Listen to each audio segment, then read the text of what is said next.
Ay, magandang gabi sa inyo lahat, guys. Grabe naman yan. Meron tayo na sponsor na Sinturo ni Judas. Thank you sa iyo, paring Emon. Shoutout sa iyo, paring Emon. Salamat dito sa ating pang-welcoming 2025. Actually, sisindihan mamaya ni Kuya Brian yan eh. Makikita nyo ha. Hindi naman siya ganun kahabaan. Medyo maigsian lang. Hindi naman masyadong bumibili ng paputok si Kuya Brian. Actually, mahilig lang sa kanyon si Kuya Brian. May bili tayo ng paputok. Pero yung medyo lucis lang. Medyo yung mga tinatawag nila nung araw, watu-watu si. Actually ngayon, nakakapagpaputok naman ako ng Piccolo 5-star pero maliliit na siya. Hindi na ganun kasolid ang laman. Medyo tipid na sa pulbura. No, yun ang napansin ko ngayon eh. Pero ngayon dahil sa bigay ni pareng Emon, thank you so much sa iyo pare ha. Sa ating Sinturo ni Judas na ba yan? Sabi nga nila higad daw ang tawag dyan. Kasi hindi naman siya, pero kasi mahal na yan eh, di ba? Alam ko mga sa around 300 na yan, 200, no? Tingnan mo. Kaysa bibili ka ng paputok, di ba? Pagkain na lang, di ba? Yun nga yung sinasabi ni mga nasa balita, mga nasa radyo, mga nasa FB, di ba? Salubungin na lang natin yung taon, no? Kain-kain na lang, no? Pwede naman magtorotot daw eh. Pero si Kuya Brian eh, no? Loko-loko eh.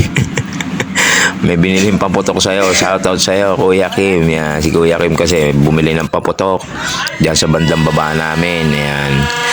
Dahil meron daw paputok doon. Kaso nga sabi naman ni Dave, medyo mahal daw. Yan. Pero syempre, hindi pa rin natin mapigilan yung sarili natin. Kahit medyo umaambon-ambon ng mga panahon na yan. Ayan, grabe, napakaganda. May fountain pa si Kuya Kim. Actually, maliit lang naman kasi yung harap namin kaya hindi tayo pwedeng magpaputok ng mga grabehan dyan kasi iskinita lang naman siya pero yung buong haba naman yan buong bahay naman ni Kuya Brian yan. Di ba? Hanggang doon sa dulo kay ate yun, sa pagliko kay Tito Emon, Paring Emon. Ayan, napakaganda, di ba? Pwede naman natin salubungin yung taon talaga ng puro food trip lang, di ba? Tamang kwentuhan. Ayan, ganyan ang sinasabi ni Kuya Brian palagi sa inyo eh. Para sa paputok, medyo safe tayo. Naku, ito na, inilabas na ni Kuya Brian ang ating mahabang Sinturo ni Judas daw yan. Pero hindi naman siya ganong kahabaan. Kasi nga nakikita ko pang karaniwan, Sinturo ni Judas, yung mga nakarolyo eh, no? Ayaw naman natin nun kasi baka delikado. Iskinita lang naman kasi yan eh. Paano naman natin pasisindihan ng ganong kalupitan yan?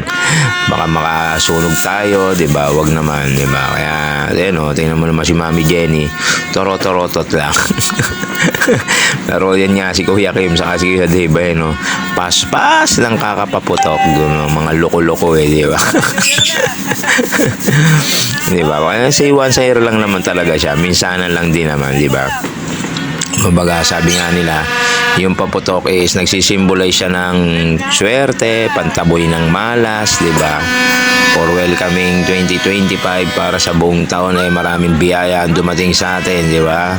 Sabi nga ni Kuya Brian, hiling kayo ng hiling. Lord, sana po magkapera na po ako. Sana po may biyayang dumating sa akin. Hindi ka naman tumataya sa loto. Tapos wala, Lord, sana po magkatrabaho na ako. Tapos di ka naman nag-a-apply ng trabaho, eh, di ba? Di, sino ba yung loko-lokong nagiling? Wow, ganda ng fountain, di ba? Yun, napakasimple lang ng mga fountain, napakabilis lang masindihan, ang bilis lang yung sabog niya. Napaka-unting-unti lang ang datingan niya.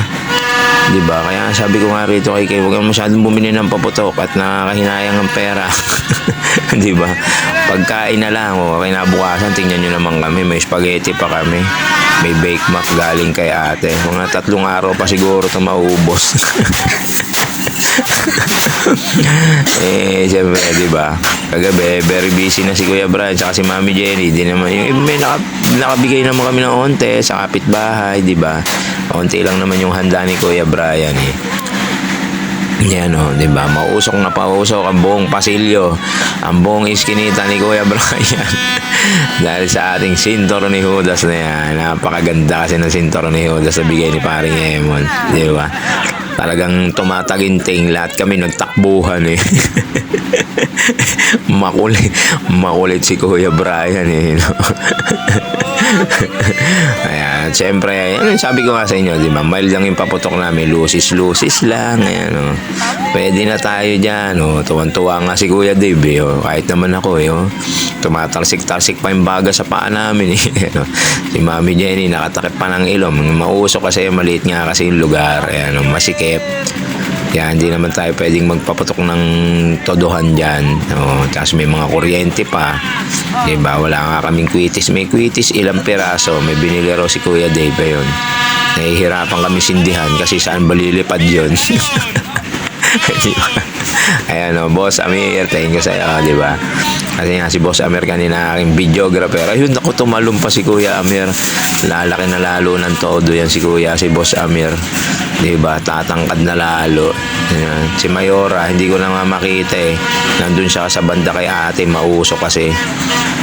Hindi ko na rin siya tinawag. Nandito lahat ang usok sa amin eh. Tapos maulan pa, yan o. May mga fireworks pa sa aming mga kapitbahay. Yung medyo nakakaangat-angat sa buhay. Yung medyo kayang bumili ng pang fireworks. Thank you so much. Happy New Year.